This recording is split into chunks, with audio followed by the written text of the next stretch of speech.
to another episode of Pitch Pitch practice. Practice, The the show. show. What's up, everybody? I'm Mark, Yeah. the guy behind the Mental Marketer and the private Facebook group Funnel Building 101, helping business owners and entrepreneurs out there just like you to build the lifestyle business of your dreams using sales funnels, using lead capture pages, getting emails, sending out emails. What do you think about that, Brandon? I think that's a lot. You should do one thing. It's good. Brandon here with BKXX Enterprises, helping you get those sales funnel found and getting the processes in place to 10x your business. mm. 10x. What's up? Say what's up in the comments down there. Thanks for joining us in the comments. Hashtag live if you're watching us on the live, and we know you're catching us on the replay, so give us a hashtag replay. Always want to throw some shots out there to all of our loyal watchers. We've got great news for you coming soon. We're getting our third partner back soon. Brandon? Soon. I texted Laura last night. She is under the weather with the flu, which is kind of normal for this year. In prior weeks, she's just dealing with a lot of family deals. I'm sure she'll go into, when she comes back, if she decides to do that, but we still wish Laura the best. She hasn't gone anywhere. She's taking what breaks she needs. So we just wish her the best. Yes. We'll have our third member back soon. And that'll be official pitch practice. I don't know. It's been like 2 people practice lately, right? It's been good though. We've gotten a lot done and a lot gone over, and diving deep into 10x is easier than 2x, and a lot of good principles in here, especially for chapter 2 that we went through this week, because last week we went through the introduction and a little bit of 1, though we didn't talk about 1 too much last week. This week is pretty good. The chapter is pretty good. Going over pretty much the concept of who, not how, in 10xing the goal. Putting that on top of the principle of just having the outlandish goals and setting your sights higher and above what everybody deemed to be normal or achievable, to then elevate all standards of your life. Absolutely. 10x the quality of everything you do. And he started off the chapter with a famous quote. Maybe you've heard it before. And that quote is, how you do anything is how you do everything.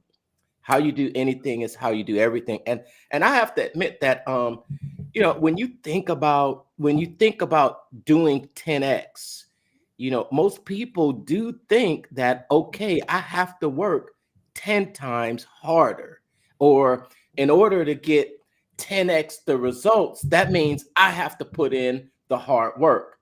I have to grind. I have to go after it. But he proposes just the opposite, Brandon. Just the opposite of that. And sorry, I got the snooze still on. I didn't hit the alarm. okay. Yeah, he's saying less is more, and that's a principle that we've all heard time and time again. Less is more, fast is slow. It all sounds contradictory, but the principles work. Or I should say, slow is fast. Yeah, slow is fast. Oh yeah. Less is more, slow is fast. Fast is slow, and slow is fast. Yeah. No, smooth is fast. It's slow. So, and then, he's throwing in the Pareto principle, 80-20. You hear that a lot throughout the chapter. And just in general, when it comes to these types of books, 80% of the income is done from 20% of the clients, and things like that, as well as 80% of the work is done by 20% of your employees. Uh-huh. You know, Uh-huh. Uh-huh. um, Yeah. and just taking all of that and lumping it into this chapter was kind of very kind of as cerebral as the speech was at Funnel Hacking Live. So love the analogy with Mr. Beast in here. Yeah. Yeah. He took his interview out, and he was talking about how Mr. Beast has been able to 10x his videos by hiring the key people to produce the videos. Like, he can do everything he wants to film them and be in them and things like that, but he can't do it all himself. He can't edit them. He can't post them, and do everything on the back end for the marketing to make Mr. Beast what Mr. Beast is. And without that help, he wouldn't have been able to do the bars or the additional philanthropy or what else is he into? He's always giving away stuff. I think he's always giving away stuff. I think I saw that video where he talked about because I'm in Daryl Eves's YouTube formula, and I have access to that course behind the scenes, and he's done a few exclusive interviews with Mr. Beast that he gives access to in that YouTube formula online course. It's the online course that accompanies the book, and he's always said that it's easier to make one video to get one quality video that will get you thousands of views than it is to make a ton of videos that are only going to get a few views. I think when just for me, just reading this chapter, and I'm commit to higher quality and less quantity. Higher quality, less quantity.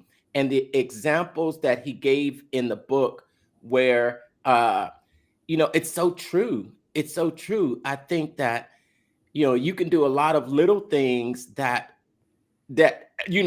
put together add up. You can add up like 10 10 10 10, or just say, for example, you're selling a lot of for those people selling on Amazon, right? Amazon affiliates. You've been making a lot of money on Amazon affiliates lately, Brandon. Yeah, I've made a couple cents here and there. I mean, the commissions aren't the biggest, but every little drip counts. See there. See, there's a lot of little drips. That's one reason why that affiliate program never interested me, because the commissions are really small, and it takes a lot of sales to make any type of real money. Yeah, it does. I mean, you really have to hustle, and really in anything you do, you gotta hustle to get the content out there. And if that's the main thing, if that's the thing I want to make the main thing, then yeah, I would have to be on it all day, every day, figuring out where the deals are, where the I'm sorry, I'm having a brain fart here. Where the deals are, who wants the deals, and then get the deals out in front of the people. So we're talking, writing blog posts. We're talking dedicated Facebook posts, dedicated lives, like ordering the stuff in, and spending that kind of money to review the things, and then produce content and videos around it. It's it's a lot, and so that's why it's only a little drip. Because if you do those things, though, you'll be able to monetize everything else around it. So if I did it and wrote a blog about it, and I got a lot of traffic to the blog, then Google AdSense would then supplement some of that income, because ads would be served on the blog, right? And then if I did YouTube reviews about the product, well, then YouTube would pay me based on the number of views that I get. So it's not the one thing. It's not the Amazon affiliate thing that's going to make you the most amount of money. It's everything around it tied together that will do it. So said if I wanted to make it the main thing, that would be exactly what I would do. I would dive in Amazon, learn everything I can about it, right? Figure out the ebbs and flows, where the hot trending topics are and products, and then just focus on that, make the content, and then monetize the content along with the ability to get the commission. Because I can tell you, on a book, I might get 10 cents. On an Amazon on an Amazon product, I think the commissions are higher. If you buy an actual Amazon product like a Fire or a Kindle, you might get $2, right? So yeah, it's definitely a high volume game on that end, which is why if I were to affiliate for anything, I would affiliate for high ticket Exactly. deals like ClickFunnels, magnetic marketing, secrets of success, or dive into ClickBank and see what programs are there and see what the things are selling the most, and then promote those. So, yes. Yeah. And that is the next point in this chapter. Elevate your minimum standards. Elevate the minimum standards. Instead of, I think we hear it a lot, that it takes the same amount of effort, because you talked about all that, that pronged strategy, that multiple pronged strategy of creating a product review, writing a blog about it, and then writing a video about it. You make that same video about a product that's going to yield you $7, and you get 10 sales. You make $70. You make that same video about a product that will give you $100. We're not even, that's not even, that's more than 10x. So we'll say $70. That's 10x, right? $7, $70. You make 10 sales. You make $700 as opposed to $70. So what is that? 10x, right? So if you make 10 sales of a $70 product, which is 10x, am I adding that right? Yes, your math is correct. Okay,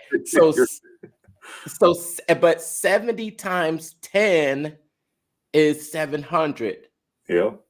And 70 times 10 is 700, and $7 times 10 is $70. Okay. Yeah. So 10x, so 10 times is still 10 times. No, that's not how it works, but your principles are correct. So look, you can focus on the product that pays you $7, or you can focus on the product that pays you $70. It's the same amount of effort either way, but I would rather get paid the $70 per effort than the $7 per effort. And that's how the beginning of the chapter started, talking about a rookie financial advisor, going into Merrill Lynch. He had certain KPIs that he had to meet. And so he set his standards. I think started out at 100,000. He wasn't going to work with anybody less than 100,000. Being a new advisor, they're like, oh, you're never going to get anybody that's one going to want to work with you because you're new, and two, they're definitely not going to work with you at $100,000. Well, he didn't pay any attention to him. He did what he was supposed to do, and while everybody was, at the bar drinking, partying, having a good time, he was, grinding self-development. And, I think, what do you say, 6 months or so down the road after getting started, somebody called him up and was ready to just plop $650,000 on his lap to manage. So, at the end of the day, he ended up, after the program, managing 30 million, and it was getting offers thrown at him like, Tic Tacs, $3-4 million signing bonuses just to come on. So, that's the key takeaway. It's just as hard to sell a small product as it is a big product. So focus on the big product, and you'll be better off in the long run. Absolutely. It's interesting that we're both going through the one funnel away challenge right now. It's been I've been liking it though. I have been liking it for sure. It reminds me of the first one more than it does the second one. What do you think? A little, I don't know. I don't know what the first one was. The last one that, the last iteration that I took of it, the videos in there are similar. For the one that I watched this past Monday, he was talking about creating your offer. It was a replay. It was actually a replay Yeah, from the original One Funnel Away challenge. It was, the it Greatest was, Showman. So, and that's my favorite video of the entire entire program, because it's breaking down your offer and how to actually structure an offer. And I'll be honest, that's the biggest struggle that I've had, and kind of going through this whole thing is like, what do I offer as a comprehensive, done for you, all in one deal, to where the business owner again focuses on his 20 while I do his 80 as my 20, if that makes sense. yeah, I get it. I understand completely. Exactly. It is oh yeah, exactly. It is getting that 80-20. Getting that 80-20. Okay. Yeah, getting that 80-20, and then the offer. I thought so in uh in that training, what he's done, I think because he's made so much content over the years, and he wants to teach a subject on a certain day, and he's got all these this basically library of videos and content that he can bring out to teach that subject that day. And it was really just about offer creation. He didn't talk about what I think is really important about the offer. And I know that we've gone over it in 100 million offers with with Alex Hormozy, and that is naming your offer. And sometimes naming the offer can be even more important than the offer itself. How you actually describe the offer and what you say about it. You remember some of those real key points that we got in Alex Hormozy's book about making it time sensitive and really narrowing it down. And remember, he gave the example about course for entrepreneurs, and making it broad, and you sell that for $100, but then you make it a little narrower, and you say entrepreneurs that go from 0 to 100K in 30 days, or just naming conventions on your offer, which I think is very important. You can have the exact same offer, and and it can seem attractive just from the name. 10x, this that name 10x, that catchy name, that's going to get people to take some action too. Yeah, and the offer that's gone through in the One Funnel Away challenge was more of a commodity offer than it is part of the linchpin model of putting somebody on a continuity, which I'm hopefully that they get into with this. But since the prior programs really didn't talk about that, I doubt they'll be going too deep of a dive in there, because again, this is an entry level. This is like internet marketing 101 with the funnel hacking, with the One Funnel Away challenge, right? So yeah. Where was I going with that? Oh, commodity offer. Yeah. So he was just talking about PT Barnum being the greatest showman, and his story talks about just putting the stack together. You sell a DVD. What's the DVD worth? $20, right? How can you sell it for 200? and Yeah. that's the principle behind it, is the stack on the back end to make it worth more. But again, it's my favorite video of the whole deal. That's the one that stuck out to me the most when it actually comes to creating offers, is the stack behind it. But still, the number one place that I struggle is, again, putting together a cohesive deal that is definitely going to get the results needed and sell it at the higher ticket that I know I can get out of it, to get the results that the client wants. Yeah. Yeah. And more is not always better. More is not always better. And I think I've had experience, just tying that back in with, what we went over in the 10X book about kind of raising your minimum standards and saying that, okay, I'm going to work with only the higher end. I'm going to work with the clients that are going to get me, uh, you know, 100K. I'm going to work with 100K clients instead of 10K clients. And it's been my experience that it's a difference, not just in the output. No, not just in the amount of money that you earn, but I think more likely in the output too.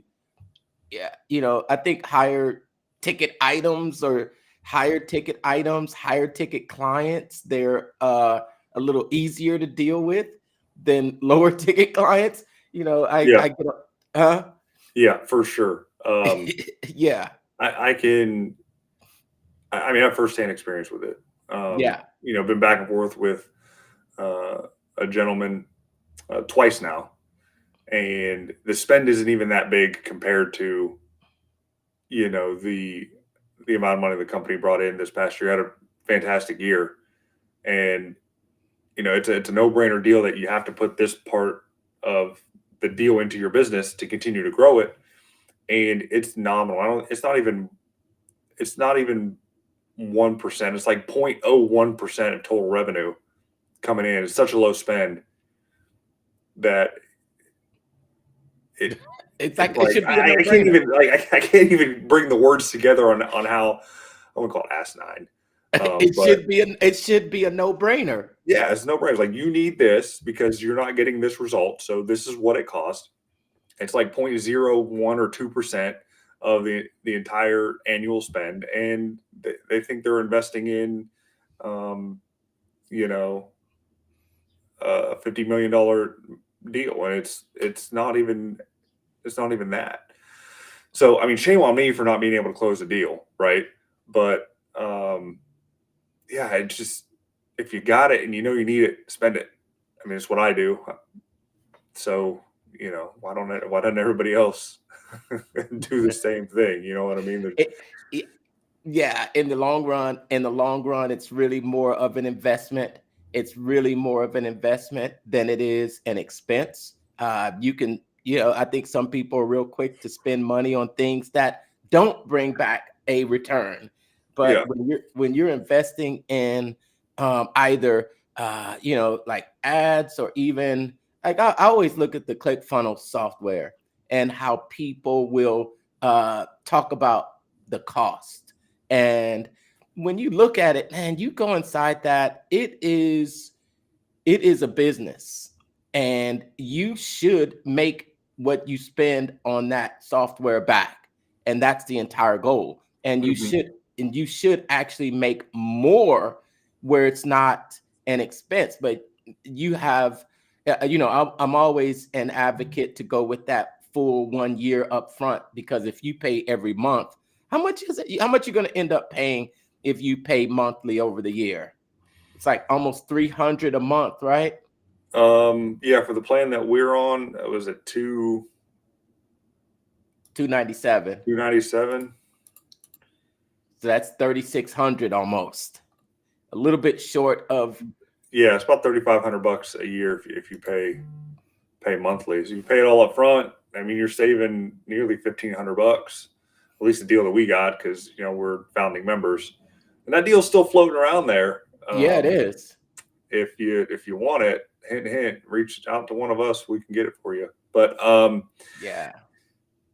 so you just pay it up front and forget about it, and make it up during the year. In fact, I looked at my bank account yesterday on the business side. When it comes from the affiliate deal that I get trickled in on various things, plus the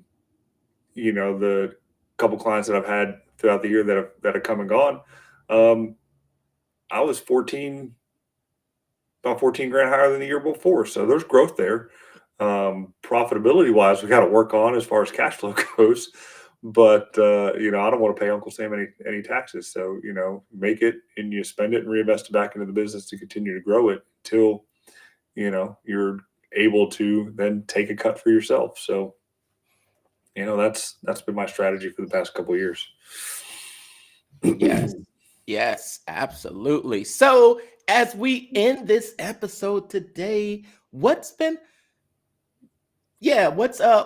are the holidays going for you? It's that time of holly jolly time of year. Yeah, it's cold and gray, rainy, gross. We had one snow.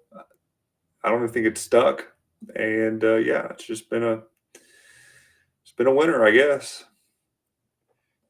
Okay. It hasn't been 70 degrees. We haven't had to break out our big puffy coat for 70-degree weather, but Yeah, that's me.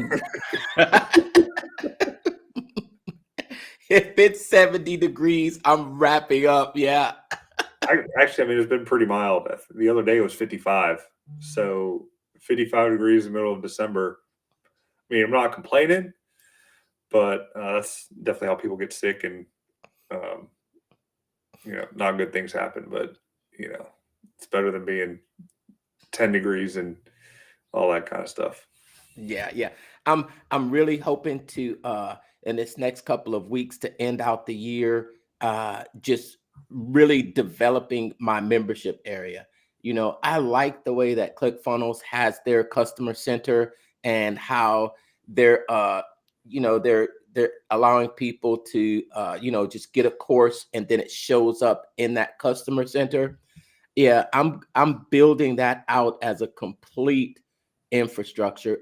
In ClickFunnels Classic, I like the way it is in 2.0 because you can have multiple courses and then give them all access inside of the membership area. And they have access in the membership area that, even for the courses that they're not enrolled in. And that's what I'm really going to be building out here. And I'm using the One Funnel Away Challenge to do it. Mm-hmm. So, and then really getting people into the my lead magnet, which is the 2.0 moving guide. In case you hadn't known, it's the all-in-one 6 steps to migrate all of your funnels from Classic over to 2.0.